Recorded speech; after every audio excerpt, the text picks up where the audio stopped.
Mga nagtataasang gusali ang una mong mapapansin pagtapak sa South Korea.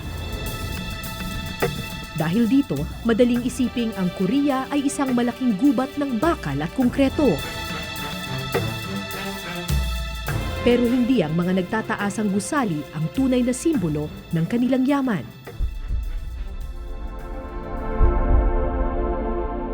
Kundi ang Halasan, ang pinakamataas na bundok sa South Korea at ang pinakamayamang bahagi ng kanilang kalikasan.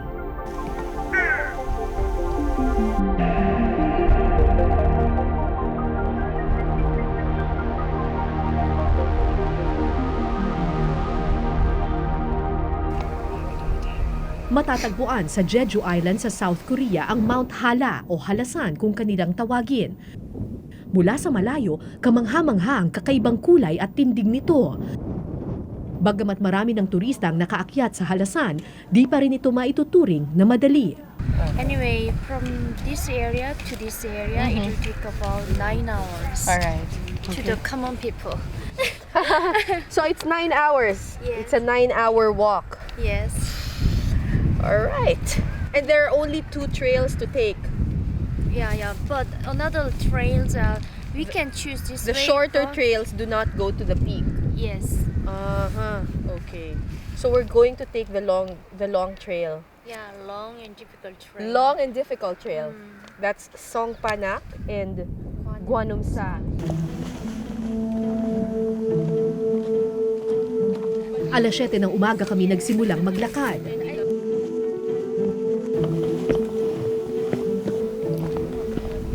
Mahigit 15 years na akong umakyat ng bundok, pero ito yung first time na aakyat ako ng bundok sa ibang bansa. And ang mission natin ngayong araw ay akyatin ang tuktok ng pinakamataas na bundok sa South Korea, yung Mount Hala or Halasan kung tawagin nila.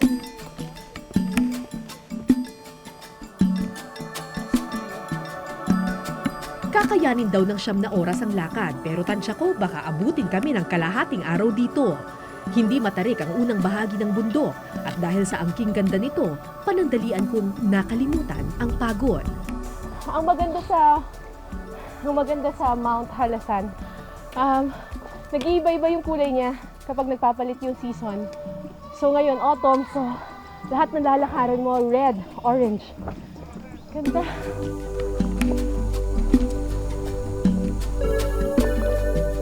Kamangha-mangha ang kapal ng puno sa bundok na ito, isang buhay na paraiso.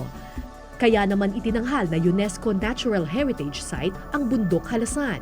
Sa kabila ng modernisasyon, napanatili ng Korea ang natural na yaman ng kalikasan.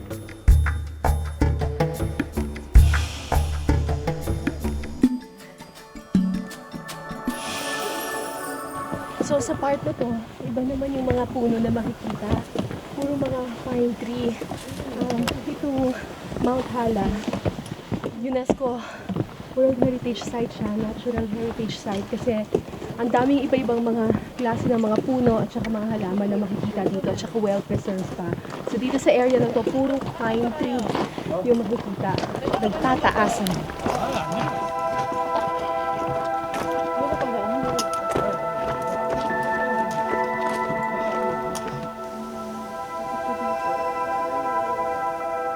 Paminsan-minsan, may mga sumisilip na nilalang sa mga puno at halaman.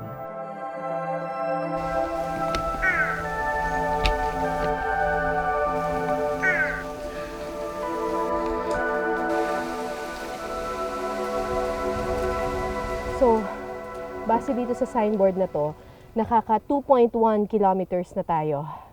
Pero, kung titingnan mo yung trail niya, makikita mo to, yellow, yellow, yellow, red, tapos nagiging green.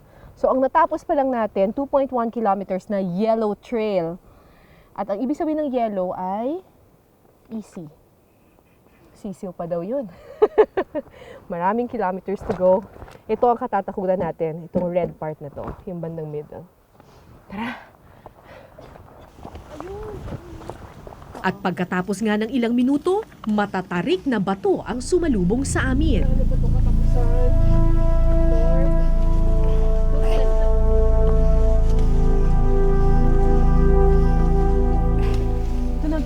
malaking kalbaryo sa buhay ko. Stairway to heaven. Kasi piso na lang langis na. Kaya natin to! Let's go!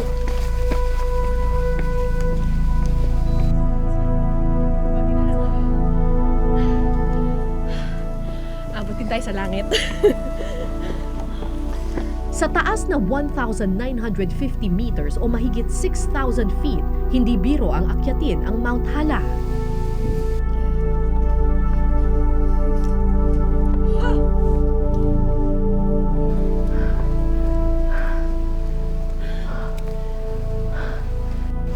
Pagod na ang aking baga, pero kailangan daw magpatuloy. Bawal magpahinga, may hinahabol kasing oras. Delikado raw kasing abutan ng dilim sa bundok na ito.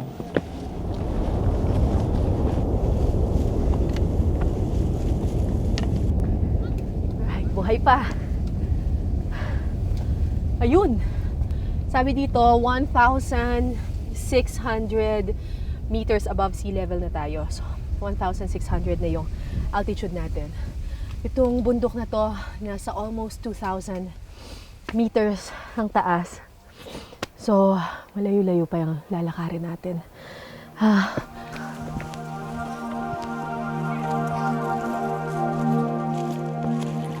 Paminsan-minsan may madadaan ng bukal ng malinis na tubig. Sa panahong ito lang kami nakakapagpahinga. Tingnan ko, malamig. Sobrang lamig. Ang lamig. Sarap. Sobrang sarap. It's the best. Di gaya ng ibang bundok na aking naakyat, napakalinis at napakalago ng halasan. Bawal tumira dito, bawal pumutol ng puno, at bawal pumatay ng anumang hayop.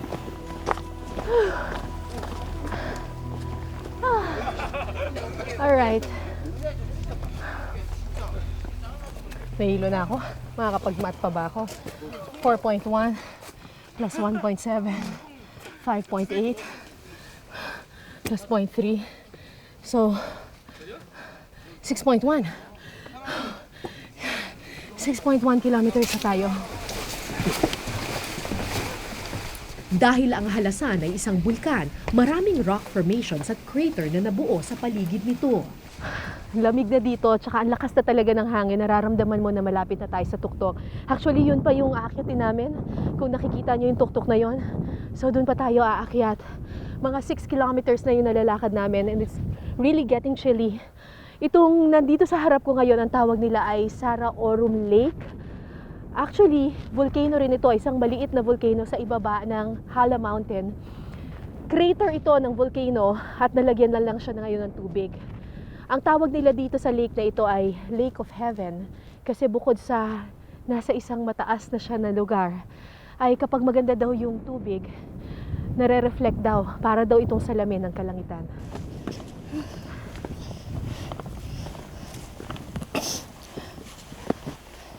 Makalipas ang 5 oras,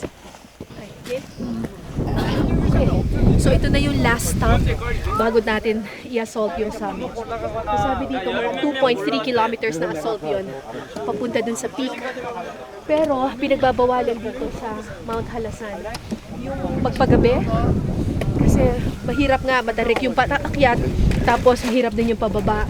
So sabi dito, by 12:30, hiking is prohibited to the summit. Hiking to the summit is prohibited after 12:30.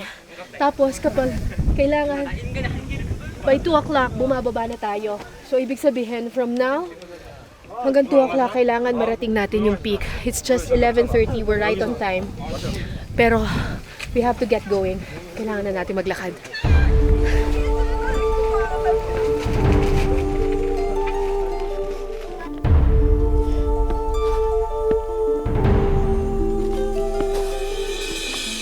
Dalawang oras lang ang binigay sa amin para marating namin ang tuktok ng halasan.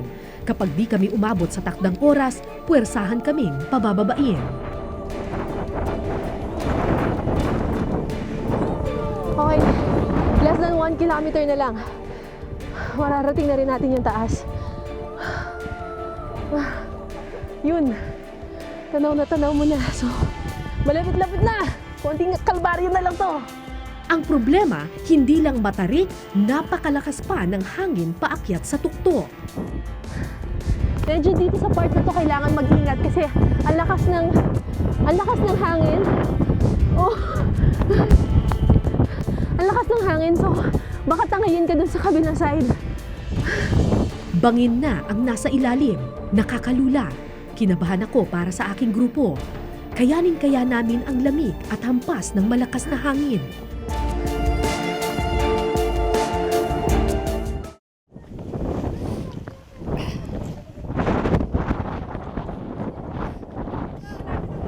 Masakit na ang aking mga paa.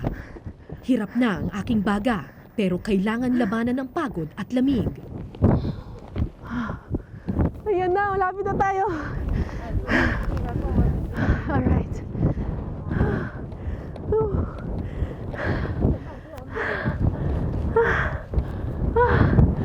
Highest mountain of Korea.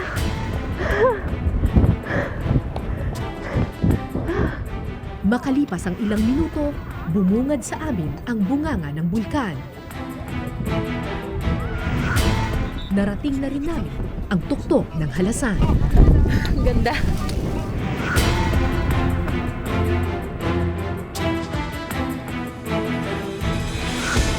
Mula sa taas, mistulang tuldok lamang ang nagtataas ang gusali ng syudad.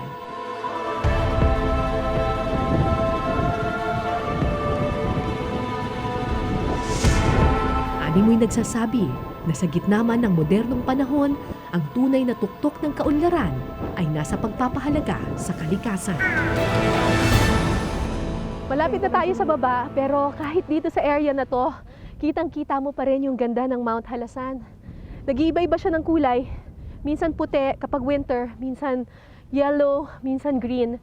Ngayon it's autumn, kaya kulay orange siya, orange and red. Ibang klase talagang lumikha ng obra maestra ng Panginoon. At ibang klase talaga kapag hinayaan natin na mabuhay yung nature mag-isa at alagaan ng tao yung mga likha ng Panginoon. Ganda.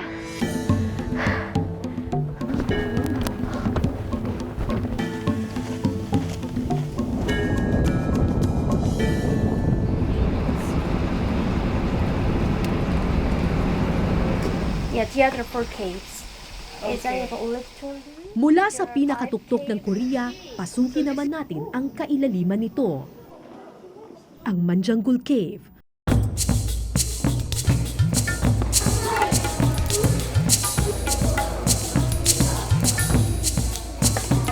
Actually, marami na akong mga kuweba na napasok sa Pilipinas, pero puro limestone caves yung napapasukan ko.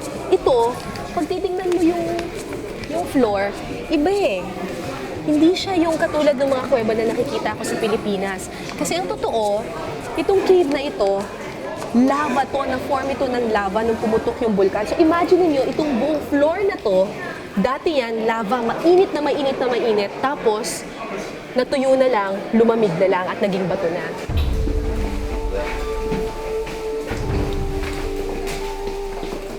Ang lava tunnel ay nabubuo kapag pumutok ang isang bulkan.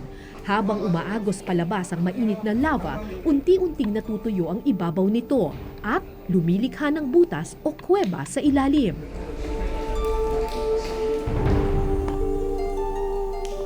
Ibig sabihin, lahat ng nilalakaran ko sa loob ng Manjanggul Cave ay dating nagbabagang bato at lava.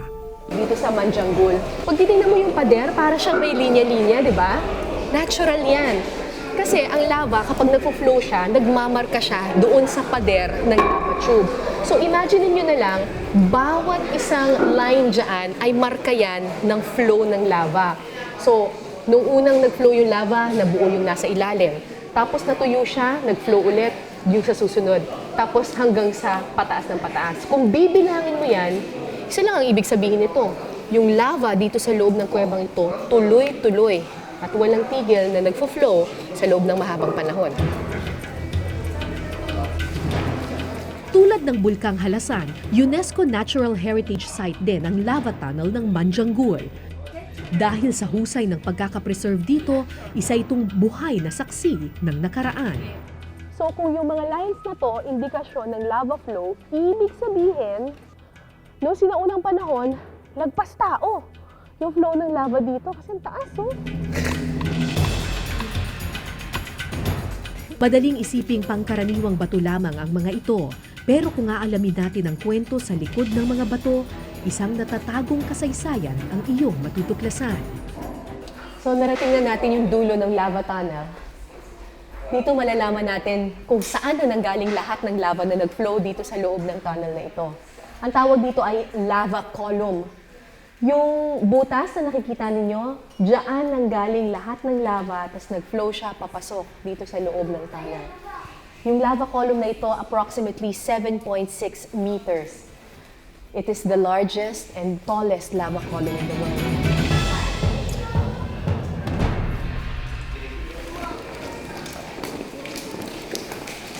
Habang nilakad ko ang malawak at madilim na kuweba, naisip ko, sa totoo lang, singyaman din ng Manjanggul Cave ang maraming kuweba sa Pilipinas, kung atin lang pahahalagahan.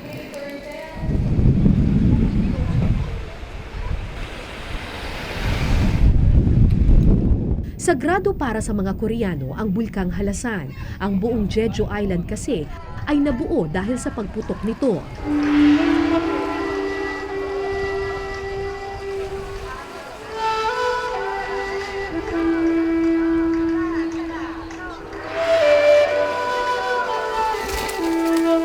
Dahil sa kanilang pagpapahalaga sa kalikasan, ang Jeju Island ang isa sa pinakamagandang isla ngayon sa mundo.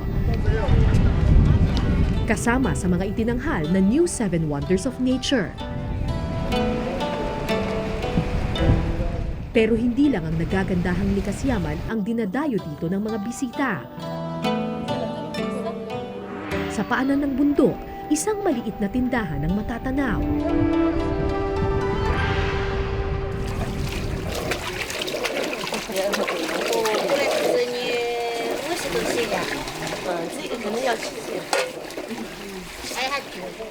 Espesyal ang lugar di lamang sa mga kakaibang pagkain dito.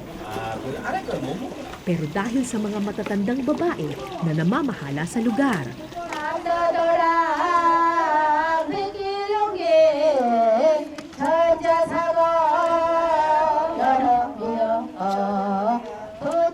Sa edad na 60 to 80 years old, ang mga lolang ito ang may pinakamatatag na baga sa buong Korea. Ang mga tinaguriang Haenyeo divers ng Jeju Island.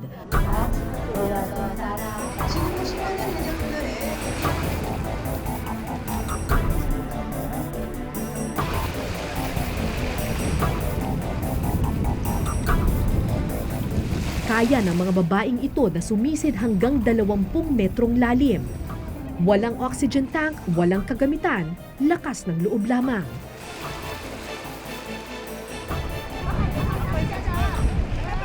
Pagkatapos ng ilang minuto,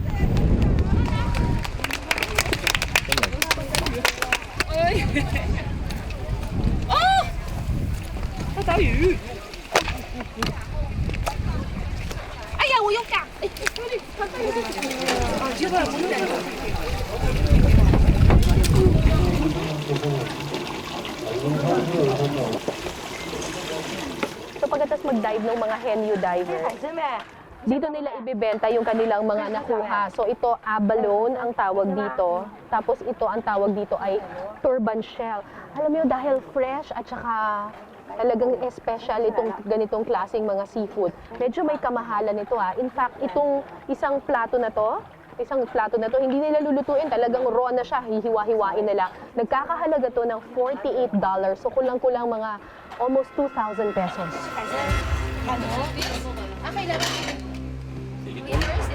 mahilig ako sa seafoods. Pero ngayon lang ako makakatikim ng pugita at abalone na di man lang niluto.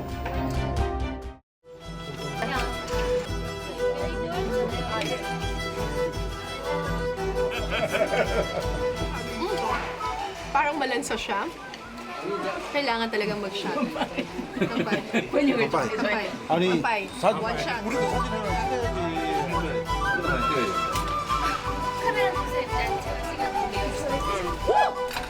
Sa simula, medyo nanibago ako sa lasa. Pero pagkatapos ng ilang tagay, pakiramdam ko, Koreano na rin ako. Pero higit sa lasa ng pagkain, ang pagkakataong matikman ng isang sinaunang kultura ang tunay na kamangha-mangha. Kambe.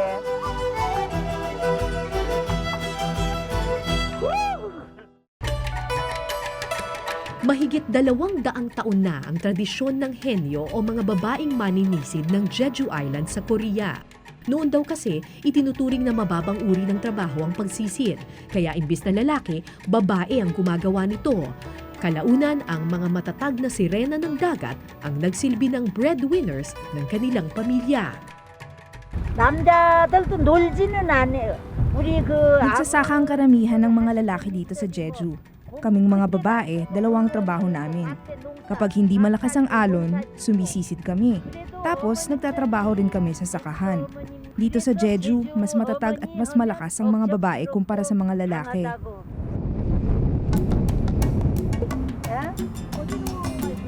Sampung taong gulang lamang si Kwang Cha nang magtrabaho siya bilang henyo. Mahigit 60 years na siyang sumisisid at kahit lola na siya, tuloy pa rin siya sa pagtatrabaho. Siya pa rin kasi ang bumubuhay sa ilan niyang apo. Araw-araw sumisisid si Kwang Cha para maghanap ng lamang dagat. Malakas man ang alon at gaano man kalamig ang tubig. Pag hinawakan mo siya, parang tinunaw na yelo. Ang lamig!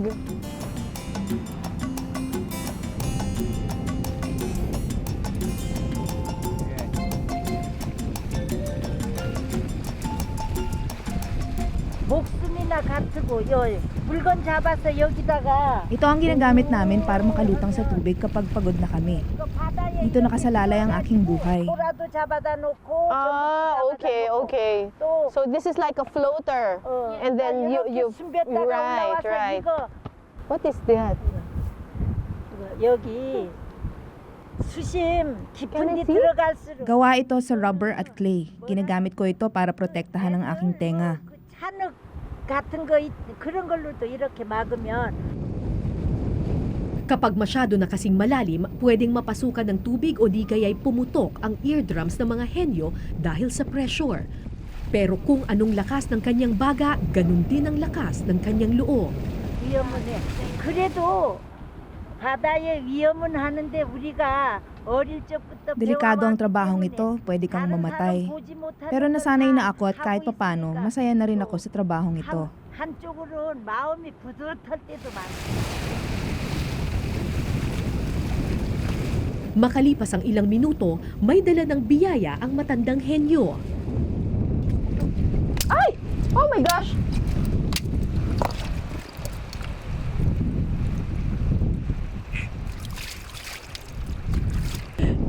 Okay. What? Huh? I eat it? You? Me? Huh? This, huh? What is it? Buhay pa siya! Hindi ko alam kung anong klaseng lamang dagat ang pinakain niya sa akin. Pero sabi ni Lola Guang Cha, sikat na pagkain raw yun sa Korea. Parang mapait.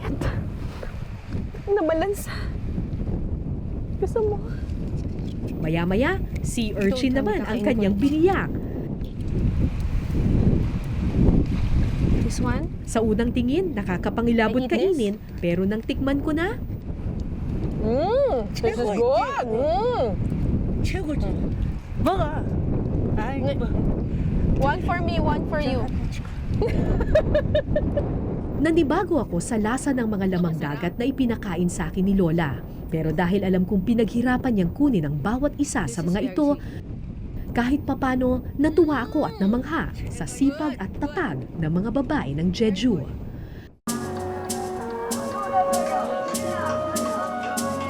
Ang tradisyon ng mga henyo ay isang matandang kultura na ipinagmamalaki ng mga Koreano.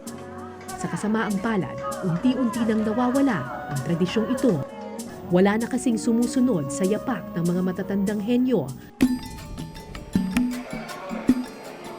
Dahil dito, puspusan ang pagpapalaganap ng mga taga-Jeju sa tradisyon ng mga henyo. Madalas silang makita ngayon sa mga malalaking ocean parks, sa kagustuhang buhayin muli ang sinaunang tradisyon.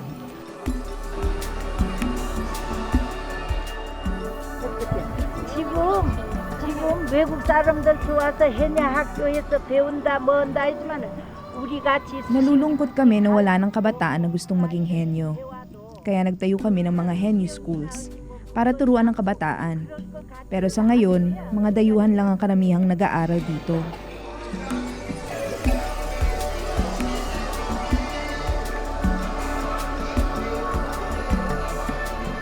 Tulad ng pangangalaga at pagpapahalaga sa kalikasan, umaasa ang mga henyo na sana hindi lamunin ng modernisasyon ang kanilang sinaunang tradisyon.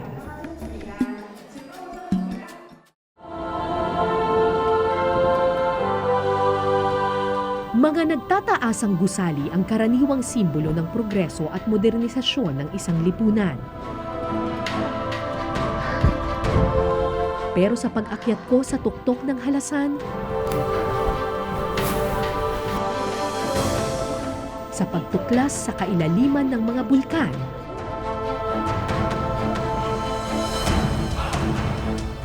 at pagsisid sa karagatan, nalaman kong hindi gubat ng konkreto't bakal ang tunay na simbolo ng kaunlaran.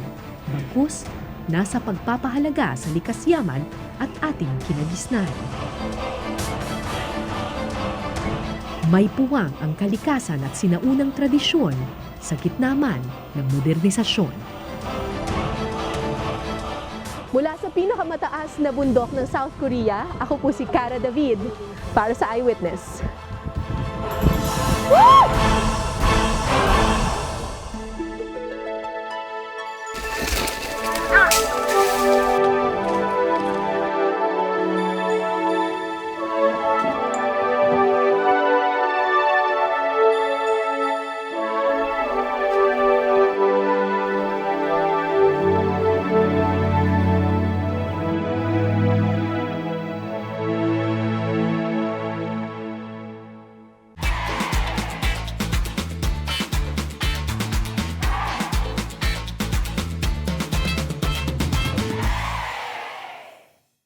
Maraming salamat sa pagtutok ninyo sa Eyewitness mga kapuso. Anong masasabi ninyo sa dokumentaryong ito? I-comment nyo na yan. Tapos mag-subscribe na rin kayo sa GMA Public Affairs YouTube channel.